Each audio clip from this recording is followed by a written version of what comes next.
Abu Dhabi ഔഖാഫിലേക്ക് ഇൻ്റർവ്യൂവിന് വേണ്ടി apply ചെയ്യാൻ പോയി. പോയ ഉടനെ തന്നെ അവർ ചോദിച്ചത് ID ഉണ്ടോയെന്നാണ്, എമിറേറ്റ്സ് ID ഉണ്ടോയെന്നാണ്. എമിറേറ്റ്സ് ID കൊടുത്തു. എൻ്റെ പേരും ഡീറ്റെയിൽസും അവരുടെ സിസ്റ്റത്തിൽ ആഡ് ചെയ്തു. 1 മാസം കഴിഞ്ഞ് 2 മാസം കഴിഞ്ഞിട്ടൊന്നും വിളി വരുന്നില്ല.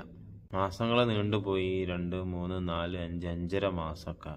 5.5 മാസം കഴിഞ്ഞപ്പോൾ പെട്ടെന്ന് ഒരു കോൾ വന്നു. ഔഖാഫിൽ നിന്നാണ്, നാളെ നിങ്ങൾക്ക് ഇൻ്റർവ്യൂ ഉണ്ട്. കോൾ വന്നപ്പോൾ ഞാനാകെ ഞെട്ടിപ്പോയി. കാരണം ഒട്ടും പ്രതീക്ഷയില്ല. കാരണം 5 മാസം 5.5 മാസമൊക്കെ എന്നൊക്കെ പറയുമ്പം നമ്മൾ പ്രതീക്ഷയൊക്കെ നഷ്ടപ്പെട്ട് പിറ്റേ ദിവസം രാവിലെ ഞാൻ ഔഖാഫിലേക്ക് വന്നു. കേരളക്കാർ ഞാൻ മാത്രമേ ഉണ്ടായിരുന്നുള്ളൂ. അങ്ങനെ എൻ്റെ ഊഴമെത്തി. ഞാനും പോയി. 4 ശൈഖന്മാരിങ്ങനെ മുന്നിലിരിക്കുന്നുണ്ട്. എന്നോട് ആദ്യം ഫാത്തിഹ ഓതാൻ വേണ്ടി പറഞ്ഞു.